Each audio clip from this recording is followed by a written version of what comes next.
네, 대장동 항소 포기 논란 속에 노만석 검찰총장 직무대행이 사의를 표명했습니다. 한편 항소 포기 결정 과정을 두고 법무부와 검찰 수뇌부의 설명이 엇갈리고 있습니다. 네, 자세한 내용 조기현 민주당 법률위 부위원장, 윤기찬 국민의힘 법률위 부위원장 두 분과 함께 짚어보도록 하겠습니다. 두 분 어서 오십시오. 예. 자, 먼저 조금 전에 전해진 노만석 대행의 이 사의 표명에 대한 부분을 좀 짚어보겠습니다. 대장동 항소 포기 사태가 발생한 지 닷새 만인 오늘 사의를 표명을 했습니다. 어제 하루에 연가를 쓴 뒤에 거취를 고심한 것으로 알려졌는데 오늘 이제 사의를 표명했거든요. 이 사안 좀 어떻게 보고 계세요? 뭐 예정된 수순이었다고 봅니다. 예. 11월 7일 항소 기간이 도고한 직후부터 노만석 대행의 이 관련된 내용에 대한 발언이 오락가락했습니다. 여러 가지 궁금증을 제기하고 문제 제기가 있었다면 명쾌하게 상황을 설명했어야 됩니다. 네. 그 부분 처음 발언에서 나왔지 않습니까? 본인의 책임하에 결정한 것이었다는 거고요. 다시 논란이 제기될 때 또 추가적으로 한 언론 인터뷰에서 밝혔던 거를 보면 본인은 이 사건의 무죄 선고 가능성을 걱정했었다. 그런데 전체적으로 좀 안심을 했고 그래서 항소를 포기한 것이 이렇게 파장이 클지 몰랐다는 겁니다. 그러니까 검찰 최고 수장으로서 적어도 이 판결에 대해서 검찰의 기소 내용에 비추어 적정한 판결이었고 검찰 내부 기준이나 이런 거에 비추어 봐도 항소를 하지 않아도 되는 사건이라는 본인의 판단이 있었다는 입장을 분명히 한 거죠. 예. 그런데 검찰 내부에서 밑에 이 대검 과장들이라든가 찾아와서 항의할 때마다 본인의 어떤 면피를 위해서 명확한 발언을 하지 않고 하다 보니까 이게 외압 논란은 확산됐는데 오늘 그 국회 정성호 장관의 답변이나 이런 걸 종합해 보면 예. 이거 외압은 없었다고 보는 게 맞습니다. 대검의 판단이었고 이에 반발하는 검찰의 어떤 이 내부 항명 사태가 이어지고 있는 것이지 이게 다른 힘이 작동했다는 일부의 주장은 사실이 아닙니다. 예. 대검은 자세한 입장은 퇴임식 때 말씀드리겠다 이렇게 덧붙였는데 그러면 이 퇴임식 때 관련 입장을 명확하게 밝히겠습니까? 어떻게 보세요? 입장을 밝혀야 되죠. 왜냐하면 지금 대통령실 법무장관 민주당의 논리에 따르면 잘못한 게 없잖아요. 항소 자제 방침에 따라서 항소를 안 했고 또 항소 안 할 만한 사안이고 그래서 항소를 안 했는데 일부 검사들이 친윤 검사들이 항명하는 거잖아요. 그러면 사의를 받아들일 이유가 없는데도 불구하고 대통령실에서는 사의를 받아들이겠다는 의사가 있다 이런 취지의 보도가 나왔어요. 그렇다면 대검 검찰총장 직무대행자가 내가 왜 사의를 사직을 했는지에 대해서 입장을 밝혀야 되겠죠. 내가 이게 항소를 안 한 것이 잘못된 것인지 아니면 항소를 안 한 것이 잘한 것인데 마치 대통령실의 외압 또는 법무장관의 외압이 있는 것처럼 그런 뉘앙스의 말을 한 것이 잘못된 것인지 그래서 사의를 밝히는 것인지 뭐 얘기를 해야지만 국민 입장에서 보면 명쾌하게 이해를 할 거 아니겠어요? 따라서 대검 입장에서 예. 만약에 노만석 대행이 왜 사의를 밝혔는지에 대해서 한 내용 자체에 대해서 또 다른 논란이 일어날 거예요. 예컨대 나는 이거 항소 포기를 잘못한 거다라고 하면 그럼 민주당이 문제가 있는 거죠. 항소 포기를 잘못한 거라고 담당 대검에서 말을 했으면 그 또 파급 효과가 클 것이다. 그러니까 내일 또는 언젠가 대검에서 밝히는 그 입장 내용에 따라서는 또 다른 정치적 논란이 앞으로 닥칠 것이다 이렇게 생각합니다. 네. 조금 전에 또 국회 법사위에서도 항소 포기에 대한 공방이 이어졌는데 나경원 국민의힘 의원이 질의하기도 했습니다. 이 사건은 손바닥으로 하늘을 가리는 거다라고 이제 입장 밝히기도 했는데 어떻게 들으셨어요? 가리고 말고 할 게 뭐가 있죠? 그러니까 이 법무부 장관의 적법한 수사 지휘권 발동이 있었다면 뭐 될 일이었는데 굳이 그럴 사안 정도가 아니라 관련된 내용이 보고가 올라오니 신중히 판단하라 했다 정도의 의견이 제시된 겁니다. 그걸 가지고 노만석 대행이 판단을 했고 수사팀의 이견이 있었지만 검찰의 적법한 지휘 체계 안에서 결정이 된 겁니다. 이거에 반발하는 검사가 있다고 해서 이 절차 과정이 위법이라고 어떻게 단정합니까? 가릴 게 뭐가 있습니까? 법무부 장관 이런 주요 사건에 대해서 보고하라 하지 말라 해도 검찰 자체에서 보고가 올라온 거고요. 그거 여지에 대해서 만약 검찰 내부 반발이 심해서 그럼에도 예. 불구하고 항소를 하지 않는 것이 맞다라고 정확한 판단을 했다면 공식적인 수사지를 했을 겁니다. 그럴 사안 정도가 아니라고 본 거고요. 법무부 장관으로서 볼 때에도 1심 판결 전체를 보면 이게 굳이 관여해서 항소 여부에 직접 영향을 미치는 게 그럴 정도의 의미와 필요성이 있다고 판단하지 않은 것으로 보입니다. 1심 판결 자체가 검찰의 기소 내용에 비해서 적정했다고 보고 특히 핵심 피고인인 유동규 정민용에 대해서는 검찰 구형보다 더 높게 선고되지 않았습니까? 이 사건은 특경각법 배임의 경우에 형이 다 인정이 되면 최대 무기징역까지 선고가 가능합니다. 그런데도 7년밖에 선고 안 했습니다. 오히려 검찰이 협조했던 유동규 정민용에 대해서 봐주기 수사 기소한 거 아닙니까? 그럼에도 불구하고 높게 선고한 법원의 판결이 있었다고 하면 항소하지 않아도 될 조건에 해당되는 것이었습니다. 그러한저러한 사정을 고려해서 신중히 판단하라는 의견 정도를 가지고 항소 폭이 외압이니 이재명 대통령의 어떤 이해관계를 개입시켰다느니 또 아무 근거도 없이 7,400억이라는 추징의 기회를 완전히 박탈했다느니 사실과 다른 주장을 하면서 정치 공세를 하고 있는데요. 저는 이런 국민의힘의 태도가 최근에 조성된 여러 내란 관련된 문제라든가 국민의힘 추경호 원내대표에 대한 영장 청구라든가 등등 정치의 위기에 봉착하니까 이 사안을 계기로 해서 전국 반전을 노리는 정치 공세에 불과하다고 봅니다. 네, 정치 공세를 하고 있다라고 말씀해 주셨는데요. 근데 이거는 심각한 거예요. 사실은 이제 검찰총장에게 법무장관이 요청을 할 수가 있죠. 그런데 서면으로 요청을 해야 되는 겁니다. 어떤 형태이든지 간에. 보고는 당연히 올라가죠. 이 보고는 표면적 보고예요. 예. 그러니까 검찰 사무 처리 규칙에 따라서 보고는 일정한 그 사건에 대해서 하게 돼 있습니다. 보고를 받은 사람이 그 보고에 대해서 대응하라는 게 아니에요.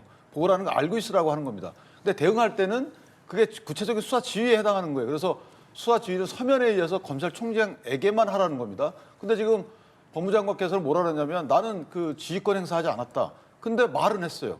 그 말이 지휘권 행사죠. 근데 그걸 서면으로 안 한 거죠. 예컨대 신중하게 하라고 했다. 이 한마디만 하신 게 아니잖아요. 법무장관이 도어 스태핑에서 하신 얘기 보면 방금 변호사님 말씀하신 거 똑같아요. 뭐 유동규는 봐주기 구형했다. 그다음에 성공한 수사고 성공한 판결이었다.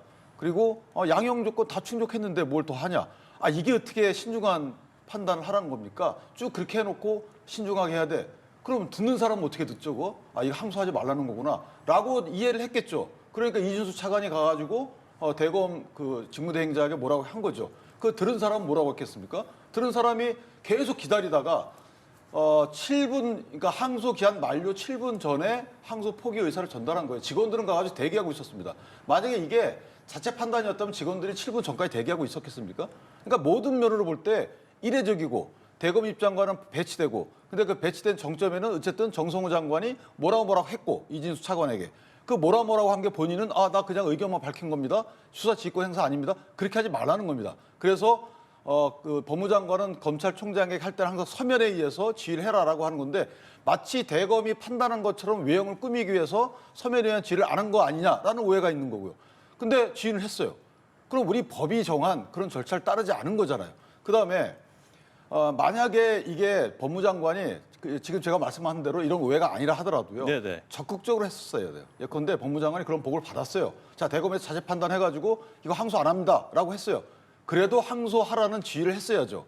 왜냐하면 이게 보면 5명 피고인 중에 3명의 경우에는 뭐 양형 기준을 충족하지 못하잖아요. 자, 그 3명에 대해서 양형부당으로 항소하지 않는다 하더라도 이거는 무죄가 나왔잖아요. 무죄에 대해서 항소해야 되고 왜 항소해야 되느냐? 공익과 직결되기 때문에.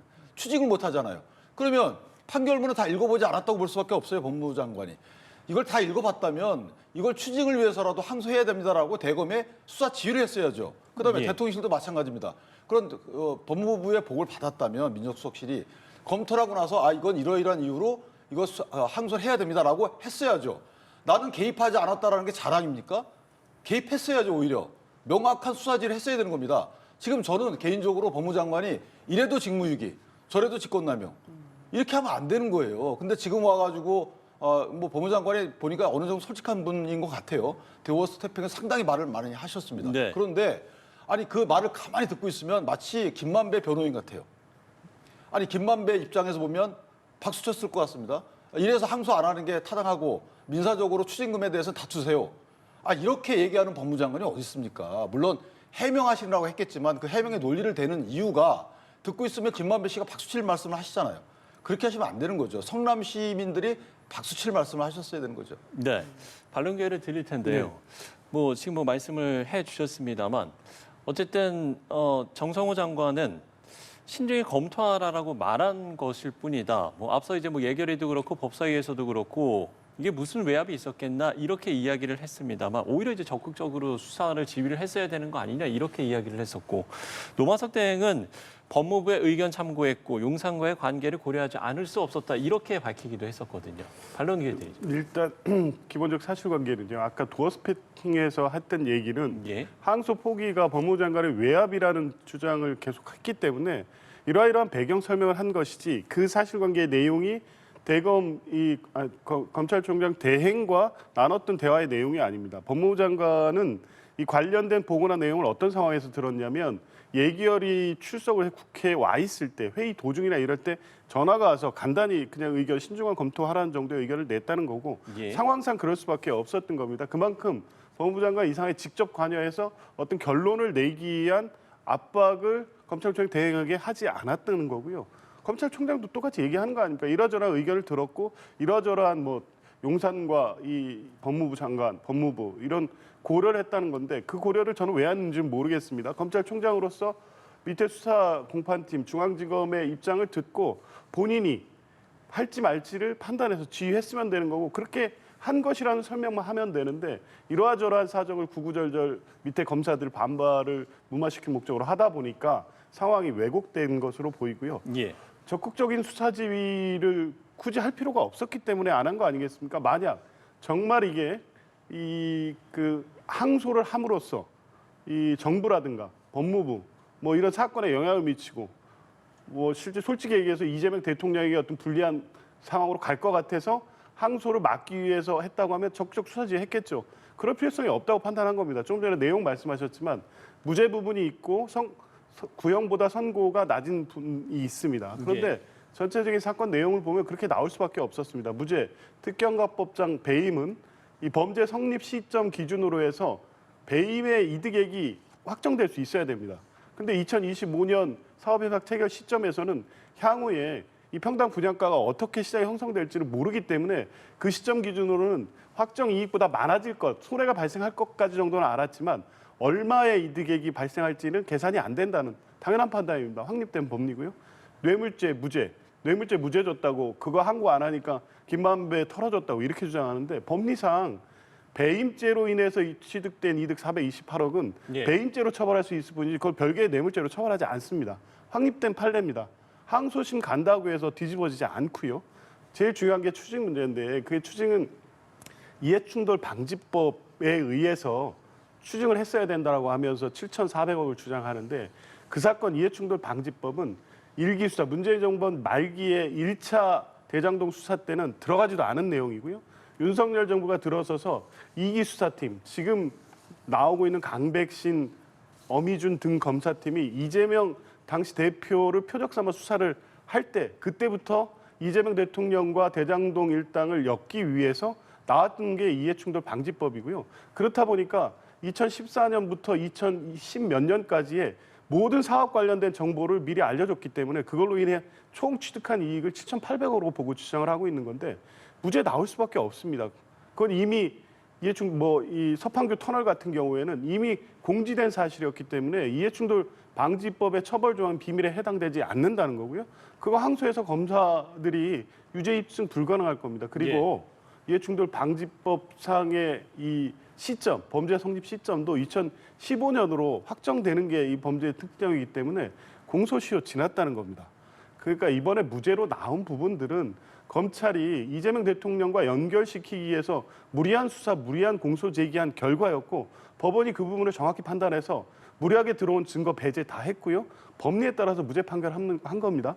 항소심 가서 유죄 판결할 수 있고 당연히 유죄 나올 것처럼 주장하지만 법리를 따져보고 판결문을 정확히 봤다면 그런 주장하지 못할 겁니다. 그런데 국민들 정서에 당장 자극이 될 수 있는 7,800억 수익이 대장동 일당에 그대로 넘어갔다고 주장하는데 그 역시도 추징액은 부패재산 몰수법에 의해서 피해자에 대해서 피해자가 그 구제를 할 수 없을 때 하도록 제한이 돼 있고 범죄 피해 재산으로서 확정될 수 있어야 됩니다. 그런 법리를 판결문에 상세하게 써놨습니다. 재판부가. 예.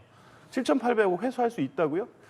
검찰 추징 선고를 받을 수 있다고요? 저는 법리적으로 도저히 동의할 수 없고요. 그래서 결국 민사소송을 통해서 회복할 수밖에 없다는 게 지금의 법 체계상 당연히 주장할 수밖에 없는 내용입니다. 예. 근데 그러니까 저는 근데 사실은 물론 법리적으로 어느 게 옳은지는 몰라요. 그런데 저희가 3심제잖아요. 그러니까 최선을 다했어야 되는 거죠. 특히나 이게 해당 재판을 담당했던 공판을 담당했던 검사들이 한번 해보겠습니다라고 하는데 일치돼서 수사를 했던 사람들과 공판을 담당했던 사람들이 한번 해보겠습니다. 그 결재 라인인 차장, 부장, 그다음에 지검장에다 한번 해보겠다고 하는데 왜 말리냐 이 말입니다. 이게 왜 1심 해서 끝났는데 이게 다 바뀔 수가 없다라고 왜 단정하느냐 이 말입니다. 해보겠다고 하는데 전 도대체 이해가 안 가요. 두 번째, 법리라는 것은 저희가 이게 사실관계가 바뀔 수 있는 거예요. 특히 이해충돌방지법이 중요한데 변호사님 말씀하신 것처럼 그런 관점도 있을 수 있죠. 그게 1심 법원의 관점이었어요. 그런데 2심 바뀔 수 있는 거 아니겠습니까? 그래서 3심제가 있는 거잖아요. 2심 가가지고 이해충돌방지법에 사실 공소시효 계산점이 달리 바뀔 수 있는 거예요. 그러면 2천억 추징을 지금 보전해 놓은 그 추징 보전 금액 다시 김만배한테 돌려줘야 되나요? 그래서 검찰이 최선을 다해서 해보겠다고 하는데 왜 그걸 막느냐. 이거는 이해가 안 되는 거죠. 근데 정성호 법무장관들께서는 왜 이거를 정당화하냐 이 말이죠. 저는. 왜 고착화하고 정당화하고 이게 바뀔 여지가 없다라고 이걸 왜 단정하느냐 이 말입니다. 저희가 법조인들은 단정하지 않아요. 왜 바뀔 여지가 있죠. 사람에 따라서. 근데 이거를 1심에서 엄청나게 잘 판단했으니까 2심 가봐야 소용없어. 그래서 이 항소 자제해가지고 항소하면 안 돼. 이런 이유가 궁금한 거예요. 하겠다는데. 두 번째는 지금 만약에 그렇게 정당하면 서면으로 지휘하셨어야죠. 이거 하지 말라라고 서면으로 했으면 정정당당하게. 근데 이게 외압인지 아닌지 판단해봐야 되지만 신중하게 판단해라. 그리고 아까 말씀하신 대로 이게 구체적인 말씀 안 하셨다는데 정성호 법무장관의 말씀에 따르더라도 3번을 얘기했다는 거잖아요. 처음에 판결 선고 전, 선고 당시에 그거 뭐 잘해 저기해서 하라고 했다가 대검이 항소 방침을 정하자 그때 좀 구체적으로 설명하십니다. 그게 듣는 사람 입장에서는 이게 외압으로 느끼지 외압으로 안 느꼈으면 이진수 차관이 가가지고 그런 얘기 했겠어요? 그다음에 외압으로 안 느꼈으면 대검 직을 내놓을 정도의 저런 상황인데 가가지고 이 항소를 막았겠습니까? 저는 개인적으로 이 부분은 정치권이 일치 단계라서 이걸 비판해야 되는 것이지 이거를 김만배 씨가 이득 볼 내용의 결론을 옹호하고 항소해도 바뀌지 않는다라고 할 이유가 도대체 없다고 좀 보거든요. 이게 민주당이 제가 이재명 대통령의 재판을 논의를 하겠어요. 김만배 씨가 가져가는 업무상 배임죄가 성립한다는 거는 부정한 이익이라는 겁니다. 이게 뭐 뇌물 이런 걸 성립하는지 여부를 떠나서 부정한 이익이에요. 7,800억 원이 부정한 이익인데 그 부정한 이익을 성남시가 가져오는 거를 왜 막는 거냐 이 말입니다. 딱 한 가지만 항소하지 말라고 법무부 장관이 얘기한 바 없고요. 지시한 바도 없습니다. 그 내용은 검찰총장 대행이 그 판단을 할 만한 근거가 있었다는 건 설명한 내용에 불과하기 때문에 법무부 장관이 항소하지 말라. 항소해서는 안 될 근거를 이유가 있었기 때문이다. 이렇게 설명된 내용은 아니고요. 추징 문제를 자꾸 얘기하는데 네. 추징은 다툴 수 있다면 저희로서도 이 범죄 이 공범들이 가져간 거 다 추징했으면 좋겠어요. 그리고 한 푼의 어떤 경제적 이익도 가지 않게 하는 게 맞고요. 이 중죄를 고려하고 실제 그걸로 인한 재산상 손해를 고려할 때 더 선고해서 더한 처벌을 받는 것도 필요하다고 봅니다. 예. 그런데 항소 포기를 한 검찰총장의 입장에서 볼 때 검찰이 그런 판단을 한 것도 합리적으로 법적 기준에 의해서 뭐 이해가 된다. 이런 정도의 입장인 거지. 대장동 세력을 왜 비호합니까? 그 사람들의 이익을 민주당이 왜 보호해 줍니까? 지금 이번에 재판받는 5명이요. 이재명 대표나 정진상 실장 등 민주당 인사들 입장에서 보면 적대적 관계입니다. 계속 불리한 진술을 했고요. 본인들의 이익을 위해서 진술을 번복한 자들입니다. 이들을 용서하거나 이들에게 경제적 이익을 줄 아무런 동기가 이유가 없습니다. 예. 근데 결론적으로 추징- 줬잖아요. 네. 제가 말씀 뭐냐면 아니 항소 포기 지금 노만석 대행도 자기가 다시 그 자리로 가면 자기는 후회한다 그랬어요. 이 포기를 안 하고 항소했으면 좋겠다. 이 말은 본인의 진위가 아니었다는 거잖아요. 어쨌든 어떠한 말을 전해 들었던 그것이 법무장관 입장에서는 내가 외압을 가한 게 아니라고 할 수 있죠. 그렇다 하더라도 받아들인 사람이 그렇게 받아들였기 때문에 본인 그 진위와 반하는 어떤 선택을 했던 것이고 또 하나는 그렇다면 민주당은 지금 김만배 씨의 그 어떤 추징을 위해서 입법을 하셔야 돼요. 입법을 해가지고 지금 항소를 포기해가지고 현재 추징을 못하지만 뭔가 법을 잘 만드시잖아요. 법 만들어서 추진해야죠. 근데 지금 다 일은 저질러 놓고 지금 와가지고 우리 그런 거 아니다라고 하면 이걸 국민이 어떻게 이해해야 됩니까? 저는 이 사안만큼은 이건 제가 좀 과하게 표현할지 몰라도 이 사안만큼은 정치권이 정말 똘똘 뭉쳐야 되는 사안이에요. 아니 왜 업무상 배임으로 분명히 이게 부정한 이익이라고 판단을 받아놓고 그 환수와 관련된 얘기는 이 항소를 통해서 추진 안 하냐 이 말입니다. 그리고 법무장관 예. 다시 한번 마지막 말씀드리면 그날 본인이 소회를 밝히면서 나와서 전부 다 합리화하셨잖아요. 이 판결은 잘 된 거고 항소할 이유가 없고 양형은 적정하고 이게 뭐 저희가 어떻게 이해를 해야 되죠? 한 번 더 다퉈보셔야 되는 거잖아요. 공익의 대변자입니다, 법무장관은. 네. 두 분이 어쨌든 이제 환수의 부분, 그러니까 이제 추징금 관련 이야기를 해주셨으니까요. 결국에는 이제 이게 이제 민사 소송에서 이거를 환수를 받을 수 있느냐, 이제 이 부분인 건데 사실 현실적으로 형사 재판에서 확정된 규모가 있기 때문에 이거를 크게 벗어나기 어려울 거라 이제 전망들도 있잖아요. 이 부분에 대해서 어떤 말씀해 주시겠어요? 구체적 손해배상액은 형사 판결에서 획정된 범죄 수익으로 제한되지 않습니다. 민사 소송에서 불법행위, 그러니까 업무상 배임죄 그리고 업자들의 배임죄로 인한 행위와 인과관계를 입증하면 예. 손해배상액을 늘릴 수 있는 거고요. 그래서 뭐 그 확정된 추징액 428억으로 환수금이 끝날 거라는 주장은 통립되지 않고 그래서 성남 도계공이라든가 성남시가 이미 소송을 진행하고 있었습니다. 예. 1심 판결 선고가 있었기 때문에 민사소송 재개될 겁니다. 그러니까 1심 형사법원 재판부는 이게 이제 진행되고 않고 있으니까 피해자의 피해 회복이 현저히 어렵다는 사정으로 부패자산 몰수법에 의해서 추징을 했지만 그렇지 않습니다. 이제 민사소송 재개될 거고요. 관련된 내용, 특히 불법 행위의 내용인 업무상 배임, 그냥 일반 배임, 횡령, 뇌물죄 일부 다 유죄로 인정이 됐습니다. 불법 행위는 추가의 입증이 필요 없을 정도로 입증이 됐기 때문에 그렇다고 하면 민간 업자들이 가져간 이 이익, 성남시의 손해를 인과관계 있는 손해를 입증하면 추징된 428억 외에 추가적으로 충분히 민사 소송을 통해서 회복할 수 있고요. 그리고 그 관련된 재산들 추징 보전이 해제되기 때문에 그 김만배 씨가 다 갖다 쓸 것처럼 얘기하는데 네네. 감주돼 있습니다. 다 대부분. 그렇기 때문에 그런 위험이 없음에도 불구하고 항소 안에서 그 재산이 전부 다 이 범죄자들에게 귀속됐다. 이걸 왜 민주당이 도와주냐. 이게 사실이 아닌 내용으로 이렇게 주장을 하시니까 답답한 겁니다. 근데 이제 문제는 예. 뭐냐면 민사적으로는 불가능해요. 왜 그러냐면 변호사님 말씀처럼 아예 불가능한 겁니까? 예, 불법 행위의 손해배상 청구 구성 요건은 다 해당이 되죠. 요건은 해당이 되는데 그럼 이제 입증을 해야 돼요. 손해액을. 예. 손해액은 이득액이에요. 그러면 자 우리가 법정형한 것 중에 업무상 배임만 인정이 됐고 특경가법상의 배임은 인정이 안 인정이 됐어요. 안 그 말은 됐습니다. 뭐냐면 특경가법상의 배임이 인정되려면 50억 이상의 이득액이 있어야 돼요. 50억 이상의 이득액이 안 나온 거예요. 입증을 못한 거예요. 그렇기 때문에 추징이 아쉽다는 겁니다. 50억 이상의 이득액이 나왔으면 특경가법이 무죄가 안 나왔겠죠. 그 입증이 안 됐다는 거예요. 그 해당 뭐 협약 당시의 시점 기준으로 볼 때. 그렇다면 이게 사실 지금 5억을 청구해 놨지만 일부 청구를 해놨지만 50억 이상이 안 나온다니까요. 그래서 이게 추징을 통해서 몇천억을 뺏어 와야 되는 겁니다. 뺏어오게 되면 추징한 나라에서 또 피해자들한테 나눠줘요. 이게 원래 추징의 법리인데 이게 지금 안 돼 있는 게 답답하다는 거고 두 번째는 실제 묶어 있다고 말씀 주시면 물론 추징 보전이 돼 있습니다. 가압류 유사하게. 예. 이거 풀어줘야 돼요. 저들이 풀어달라고 하면 풀어줘야 됩니다. 그런데 성남시, 성남 도계공이 가압류를 하잖아요. 돈이 엄청나게 들어가요. 왜냐하면 가압류할 때 담보 제공을 해야 됩니다. 담보 제공인데 가압류가 다 부동산만 있는 게 아니에요. 예금도 있고 막 이런 게 있거든요.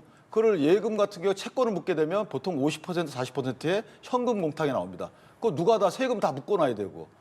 그러니까 추징은 그렇게 없단 말이에요. 그러니까 뭔가 손쉽고 더 광범위한 재산을 환수할 수 있는 기회를 지금 놓친 거죠. 여기에 대해서는 사실은 민주당도 국내심도 검찰을 비판해야 돼요. 그다음에 검찰이 그렇게 안 하게 된 경우에 대해서 조사를 해서 처벌해야 됩니다. 근데 지금 잘했다는 거잖아요. 뭐 문제 있나 뭐가 문제 있나 이런 식의 논리는 제가 그래서 이해가 안 된다는 거예요. 물론 속마음은 모르겠지만 국민께 대해서는 이거 문제 있습니다라고 그들을 비판해 줘야 되는 겁니다.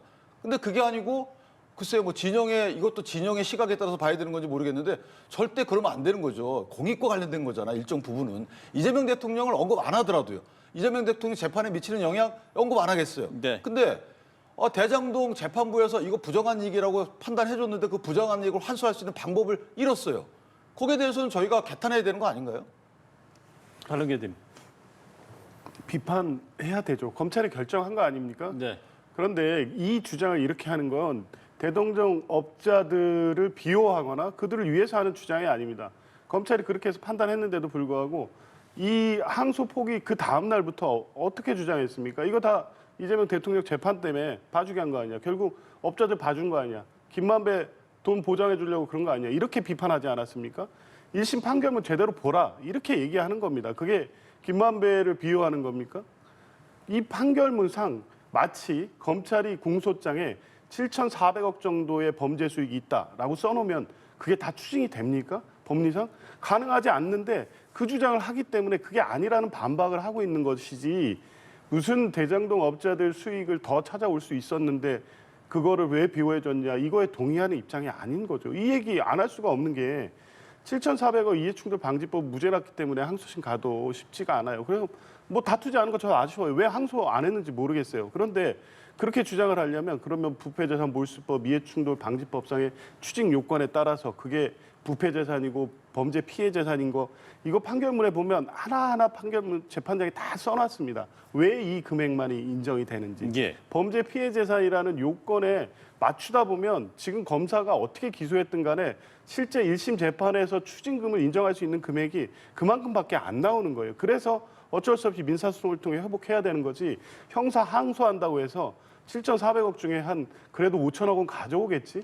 법리상 말이 안 됩니다. 근데 그래서 아니, 이 주장을 하는 겁니다. 근데 그게 법리상 말이 안 되는 건 아니고요. 물론 가능성은 적을 수도 있어요. 변호사님 말씀처럼. 그렇지만 이게 막 이해충돌방지법이 유죄가 되면 직무상 비밀을 이용한 경우에는 전액을 환수하게 됐어요. 전액을 추징하게 돼 있습니다. 그래서 검찰이 그렇게 추징 금액을 했던 것이고 2천억을 묶어놨던 거예요. 그러면 최소한 그거에 적용을 위해서 아까 말씀드린 대로 일부 면소, 그다음 일부는 공소시효 도과예요. 그 공소시효의 기산점에 대해서 다른 주장을 검찰이 하고 있으니까 이걸 2심에 가서 더 설득해보자라고 당연히 해야 되는 거죠. 그거는 설령 가능성이 1%라도 그래야 되는 거 아닌가요? 근데 그거를 안 하고 그냥 2심 가니까 이게 가능성이 적어. 그러니까 포기한 거 잘한 거야. 글쎄 이거 언제 민주당이 그랬죠? 저는 이 부분은 잘못됐다고 봐요. 여기에 대해서는 이거는 아쉽다라는 평이 대변인의 어떤 입장에 나와줘야 되는 거지. 글쎄요. 언제부터 가능성 갖고 저희가 정치인들이 그렇게 어떤 검찰의 수사 결과나 재판의 결과에 대한 평을 했는지 그거는 좀 아니지 않나 싶어요. 이해충돌 방지법 갖고 2심 가서 싸워야 되는 거 아니냐 이제 이렇게 말씀을 해주시는 건데요. 저는 잘했다고 안 한다니까요. 그거 검찰이 기소할 때 그 가능성까지 충분히 검토해서 했어야 되는데 2023년에 이해충돌 방지법을 별건 수사에서 기소해가지고 이 사건하고 병합시킨 겁니다. 예. 이재명 대통령 연결시키려고 무리한 논리로 최대한 범죄 수익이 큰 것처럼 잡아놓은 게 지금 7,800억이었던 거예요. 근데 그거 검찰이 자신하면서 이거 막 추징해달라고 공소장에는 썼고 구형도 그렇게 했나 본데 그게 안 되는데도 불구하고 마치 항소에서는 다 잡을 수 있을 것처럼 주장하니까 그건 아니지 않습니까라고 얘기 안 할 수 없는 거죠. 그러니까 네. 더 노력 왜 안 해봤냐? 뭐 그거는 뭐 그런 측면에서라면 뭐 그렇게 얘기는 할 수는 있지만 그렇다고 해서 그 안 한 것을 뭐 다른 목적에 의해서 안 했음에도 불구하고 그렇게 확정시키기 위해서 뭐 법무부 장관이 외압을 하면서 항소를 포기시킨 것처럼 주장하고 있기 때문에 검찰이 제대로 기소도 안 해놓고 1심 재판 결과만을 갖고 마치 1심 재판이 잘못됐으니까 항소했으면 다 바로잡을 수 있을 것처럼 전제하고 공격을 하고 주장을 하고 있기 때문에 국민의힘이 그런 비판은 적어도 사실관계나 법리에 비추어서 맞지 않다는 정도의 평가와 비판을 하고 있는 것이지 그 결과를 옹호하고 항소심에서 다툴 기회를 왜 안 가졌냐 이거에 대해서 동의하는 건 아니죠. 예, 알겠습니다. 여기까지 이야기 나눠보겠습니다. 두 분이 워낙 뜨겁게 토론을 해주셔서요. 여기서 마무리 짓도록 하겠습니다. 조기영 민주당 법률위 부위원장, 윤기찬 국민의힘 법률위 부위원장 두 분과 함께 이야기 나눠봤습니다. 오늘 말씀 고맙습니다. 고맙습니다.